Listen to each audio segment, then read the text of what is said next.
ఇరుముడి cinema ఎలా ఉందన్న? ఇరుము చేయడం ఒక బ్లాక్ బస్టర్ అన్న. రవితేజ కెరీర్ లో ఒక ల్యాండ్ మార్క్ మూవీ అన్నది. లాస్ట్ 5-6 మినిట్స్లలో రవితేజ యాక్టింగ్ మనం సరిగ్గా చూడలేదు కదా. ఈ మూవీలో మాత్రం ఎమోషనల్ కానీ ఏడిపించారన్న రవితేజ జీవించాడు యాక్టింగ్. బ్లాక్ బస్టర్ మూవీ అన్న.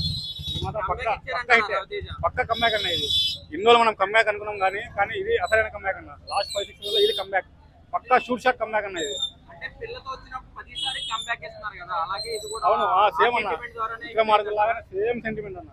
కాకపోతే ఈసారి అయ్యప్ప స్వామి ఉన్నారు కాబట్టి ఇంకా అది డబల్ ధమాకా అయిందన్న. Block buster hit. సాంగ్ వచ్చినప్పుడు ఇంకా గుడి అన్నా. ఇంకా మనకు అయ్యప్ప స్వామి గుడిలో ఉన్నట్టు ఇంకా మనకు ఒక థియేటర్ లో ఉన్నట్టు లేదు ఫీలింగ్, గుడిలో ఉన్నట్టు ఫీలింగ్. ఆ సాంగ్ వస్తే అలా ఉందన్న. అసలు సాంగ్ కోసం వెళ్ళాము, విల్లాల వీరు సాంగ్. లేకిన్ క్లైమాక్స్ ఏడిపించారన్న రవితేజ. ఎంజాయ్కి వెళ్ళాము సాంగ్ కోసము, లాస్ట్ ఏడిపించాము. నాలో ఉంది మూవీ.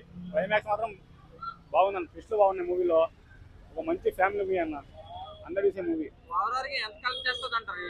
ఓవరాల్ పక్కా అన్న. పక్కా 100 crores పక్కా అన్న. దాని మించి ఎంత రావచ్చు కానీ 100 crores పక్కా రవిన్నకి. రవితేజ గారు ఇప్పటి వరకు స్టోరీ సెలెక్షన్స్ లో అంత బాగలేదు అని చెప్పిన వాళ్ళు, మరి ఈ స్టోరీ ఎలా అనిపించింది?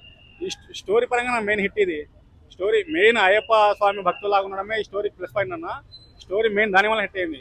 ఏం చెప్పాలంటే అయ్యప్ప స్వామి ఉండే ఈ సినిమా హిట్ చేశారన్న. అంతే. అయ్యప్ప స్వామి రవితేజ యాక్టింగ్ అన్న. ఈ రెండు కలిపి 23 హిట్టింగ్ అంతే. రవితేజ ఫ్యామిలీ ఆడియన్స్, యూత్, చిన్నపిల్లలు, అమ్మాయిలు, లేడీస్ అందరూ మంచిగా చూసే మూవీ అన్న. ఇది ఒక వల్గారిటీ లేదు, ఏం లేదు. మంచి హ్యాపీగా చూసే మూవీ. లేకపోతే క్లైమాక్స్ ఏడుస్తారు మీరు. హ్యాపీగా వెళ్తారు మూవీకి, క్లైమాక్స్ ఏడ్చుకుంటూ వస్తారన్న. అంతే. అంటే కొంతమంది ఏంటంటే వైలెన్స్ బాగా పెట్టారు, దేవుడిది పెట్టారు, ప్లస్ వైలెన్స్ పెట్టారు.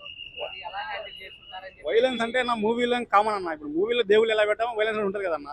అంతే. మూవీ మన మూవీలోనే చూడాలా, వైలెన్స్ అని చూడకూడదు కదా. మన మూవీ ఓవరాల్ మూవీ చూడాలి మనం. అంతే అలా.